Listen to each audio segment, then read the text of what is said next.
नमस्कार। राजनीति में देखिए, कुछ लड़ाइयां तो नारों से जीती जाती हैं और कुछ जीती जाती हैं आंकड़ों से। आज हम हिमाचल प्रदेश के एक ऐसे ही विधानसभा क्षेत्र चौपाल की गहराई में उतरेंगे, जहां हर जीत असल में एक बहुत ही जटिल इंजीनियरिंग का नतीजा होती है। यह सिर्फ एक चुनाव की कहानी नहीं है। ये इस बात को समझने की कोशिश है कि आखिर विश्वास और रणनीति, इन दोनों को मिलाकर एक मजबूत जनादेश कैसे हासिल किया जाता है। देखिए, चौपाल जैसी जगहों पर ना जीत विरासत में नहीं मिलती। इसे बहुत ही सावधानी से हर एक पहलू को बारीकी से समझकर तैयार करना पड़ता है। यहाँ की जो राजनीतिक जमीन है वो उपजाऊ तो है, लेकिन उतनी ही अप्रत्याशित भी है। एक ऐसी जगह जहां कभी कभी उम्मीदवार का चेहरा पार्टी के निशान से ज्यादा मायने रखने लगता है। जरा इस आंकड़े पर गौर कीजिए, 76% से भी ज्यादा। ये महज एक नंबर नहीं है, ये चौपाल के लोगों की राजनीतिक जागरूकता का सबसे बड़ा सबूत है। आप सोचिए, जब इतने सारे लोग वोट डालने के लिए अपने घरों से बाहर निकलते हैं, तो इसका सीधा सीधा मतलब है कि हर फैसला, हर मुद्दा और हर वादा बहुत बारीकी से परखा जा रहा है। यहां दांव बहुत ऊंचे हैं और जनता की आवाज बहुत जोर से और साफ साफ सुनाई देती है। तो इस पूरी राजनीतिक पहेली को सुलझाने के लिए हमने अपनी इस यात्रा को 5 हिस्सों में बांटा है। सबसे पहले हम चौपाल की राजनीतिक मिट्टी को समझेंगे। फिर हम मतदाताओं के छोड़े हुए संकेतों का विश्लेषण करेंगे। हम उनकी शिकायतों की रचना को सुनेंगे, शासन के एक खाके को देखेंगे और आखिर में हम ये समझेंगे कि विश्वास की इंजीनियरिंग से एक मजबूत जनादेश कैसे जीता जाता है। देखिए, किसी भी खेत में फसल उगाने से पहले मिट्टी को समझना जरूरी होता है। राजनीति का भी यही सच है। तो चलिए सबसे पहले ये समझते हैं कि चौपाल की राजनीतिक मिट्टी आखिर किन तत्वों से बनी है और यहां पर 2022 के नतीजों पर एक नजर डालिए। भाजपा के श्री बलबीर सिंह वर्मा जीते जरूर, लेकिन जीत का अंतर कितना था? सिर्फ 5033 वोट। यह हमें साफ साफ बताता है कि यहां पर मुकाबला कितना कड़ा है और हर एक वोट की कीमत क्या है। यहां जीत और हार का फैसला बहुत ही मामूली अंतर से होता है। यहाँ की जो जनसांख्यिकी है वो इस कहानी में एक और परत जोड़ती है। जहां एक तरफ उच्च जातियों का प्रभुत्व दिखता है, वहीं लगभग 24% अनुसूचित जाति का वोट एक निर्णायक, मतलब एक स्विंग ब्लॉक का काम करता है। ये वो समूह है जिसे कोई भी पार्टी नजरअंदाज करने का जोखिम नहीं उठा सकती। अक्सर इन्हीं के समर्थन से जीत का समीकरण बनता है या फिर बिगड़ जाता है। चलिए अब इस विश्लेषण के फोरेंसिक हिस्से की ओर बढ़ते हैं। यहां हम मतदाता के व्यवहार को सिर्फ एक भावना के तौर पर नहीं, बल्कि डेटा के संकेतों के रूप में देखेंगे।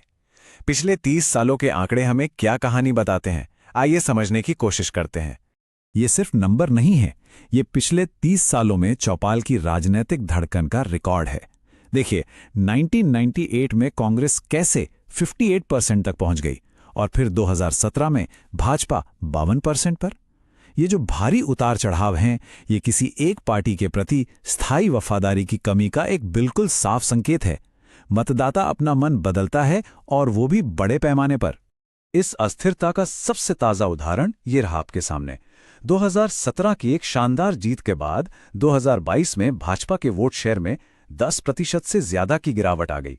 ये हमें क्या बताता है? ये हमें बताता है कि चौपाल में मतदाता की वफादारी पत्थर की लकीर नहीं है। यहां समर्थन कमाना पड़ता है और हर चुनाव में दोबारा कमाना पड़ता है। तो इस राजनीतिक अस्थिरता का जमीन पर असली मतलब क्या है? इसका सीधा मतलब है कि वफादारी तय नहीं है। एक मजबूत निर्दलीय उम्मीदवार पूरे खेल का रुख पलट सकता है और अंत में, जैसा हमने देखा, जीत और हार का फैसला कुछ हजार वोटों के छोटे से अंतर से ही होता है। हर वोट कीमती है और यहीं पर एक बात और समझना जरूरी है।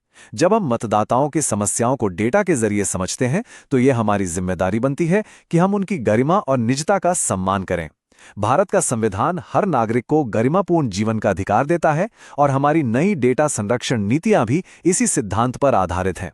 जानकारी का उपयोग हमेशा सहमति और सम्मान के साथ होना चाहिए। ठीक है, आंकड़े तो अपनी कहानी कहते हैं, लेकिन इन आंकड़ों के पीछे जो लोग हैं, उनकी कहानी क्या है? वो कौन से स्थानीय मुद्दे हैं जो असल में मतदान के फैसलों को चलाते हैं? लोगों की शिकायतें क्या हैं? उनकी पीड़ा क्या है? चलिए अब इसे समझते हैं। ये स्लाइड बहुत बहुत महत्वपूर्ण है, क्योंकि ये हमें जमीनी हकीकत दिखाती है। सड़कें, पानी, रोजगार, स्वास्थ्य, शिक्षा, ये रोजमर्रा के संघर्ष हैं और यही संघर्ष सीधे तौर पर वोट में बदलते हैं। सोचिए, जब एक किसान अपनी मेहनत की फसल को खराब सड़क की वजह से वक्त पर बाजार तक नहीं ले जा पाता, तो ये सिर्फ एक आर्थिक मुद्दा नहीं रहता, ये एक राजनैतिक मुद्दा बन जाता है। तो सार ये है, इससे एक बात बिल्कुल साफ हो जाती है कि चौपाल में चुनाव जीतने के लिए आपको इन ठोस, जमीनी, अति स्थानीय समस्याओं को संबोधित करना ही होगा। यहां पर राष्ट्रीय मुद्दे उतने मायने नहीं रखते जितने कि किसी के घर तक आने वाली पक्की सड़क या नल में आने वाला साफ पानी रखता है। तो ठीक है, हमने समस्या को समझ लिया है, उसकी जड़ों तक पहुंच गए हैं। अब समाधान की ओर बढ़ते हैं। सवाल यह है कि इस सारे विश्लेषण को एक ऐसी कारगर रणनीति में कैसे बदला जाए जो जमीन पर सचमुच जीत दिला सके। इसके लिए ये एक 4 आयामी रणनीतिक ढांचा है, जिसे हम चतुर्मुख सिद्धांत कह सकते हैं। सोचिए, इसके 4 चेहरे हैं। पहला, चुनावी चेहरा, जो सीधे स्विंग वोटर्स पर फोकस करता है। दूसरा, संगठनात्मक चेहरा, जो बूथ स्तर पर टीम बनाता है। तीसरा, कथात्मक चेहरा, जो एक भरोसेमंद कहानी सुनाता है। और चौथा, संसाधन का चेहरा, जो पूरे अभियान को ऊर्जा और शक्ति देता है। सफलता के लिए इन चारों में संतुलन साधना सबसे जरूरी है। एक अच्छी रणनीति को समय सीमा में बांधना भी उतना ही जरूरी है। यह एक 90 दिवसीय निष्पादन योजना है जो एक सीढ़ी के तरह काम करती है। हर चरण के अपने खास काम हैं। शुरुआती दौर के संगठनात्मक ऑडिट और लोगों को सुनने से लेकर चुनाव के आखिरी दिनों के गहन प्रचार तक, हर कदम सोची समझी रणनीति का हिस्सा है। देखिए, एक सफल रणनीति के लिए खुद को आईने में देखना भी जरूरी है और खिड़की से बाहर झांकना भी, मतलब अपनी ताकत और कमजोरियों को पहचानना और साथ ही बाहर के अवसरों और खतरों पर भी नजर रखना। जैसे एक मजबूत उम्मीदवार और अनुशासित कैडर आपकी आंतरिक ताकत है, लेकिन राज्य स्तर की सत्ता विरोधी लहर एक बाहरी खतरा हो सकती है। अब हम अपने इस विश्लेषण के अंतिम पड़ाव पर हैं। यहां हम उस मूल दर्शन को समझेंगे जो इस पूरी रणनीति की नींव में है। यह सिर्फ चुनाव जीतने के बारे में नहीं है, ये एक भरोसेमंद जनादेश अर्जित करने के बारे में है। विश्वास की इंजीनियरिंग सिर्फ आंकड़ों का खेल नहीं, बल्कि लोगों की उम्मीदों और उनकी गरिमा से जुड़ने की कला भी है। एक जिम्मेदार राजनीतिक संवाद ये मांग करता है कि हम न केवल वादे करें, बल्कि उन्हें पूरा करने का एक पारदर्शी रास्ता भी दिखाएं।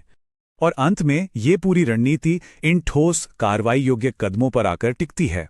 ये सिर्फ सुझाव नहीं है, ये जीत के लिए अनिवार्य शर्तें हैं। उम्मीदवार की छवि को युवाओं के साथ जोड़ने के लिए नया रूप देने से लेकर व्हाट्सएप और इंस्टाग्राम रील्स जैसे डिजिटल उपकरणों का सही इस्तेमाल करने और गलत सूचना से लड़ने के लिए एक फैक्ट काउंटर बनाने तक, हर एक कदम जीत और हार के बीच का फासला तय कर सकता है। स्रोत का यह शक्तिशाली उद्धरण इस पूरी बातचीत का सार है। यदि आप जीत चाहते हैं तो विश्वास अर्जित करें। देखिए, भीड़ जुटाई जा सकती है, शोर खरीदा जा सकता है, लेकिन विश्वास तो कमाना पड़ता है। और राजनीति में लंबे समय तक सिर्फ और सिर्फ विश्वास ही मायने रखता है। और मैं आपको इस अंतिम लेकिन शायद सबसे जरूरी सवाल के साथ छोड़े जा रहा हूं। डेटा चालित राजनीति के इस नए युग में क्या जीत का खाका अब विचारधारा से ज्यादा एक इंजीनियरिंग की समस्या बन गया है?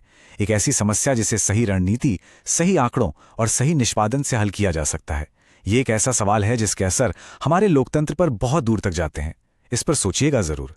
अगर आप एक जन केंद्रित नेता बनना चाहते हैं और अपने निर्वाचन क्षेत्र को आगे ले जाना चाहते हैं तो blueprintstrategies.ai से संपर्क करें, mgr@blueprintstrategies.ai पर, या कॉल करें 08040201602।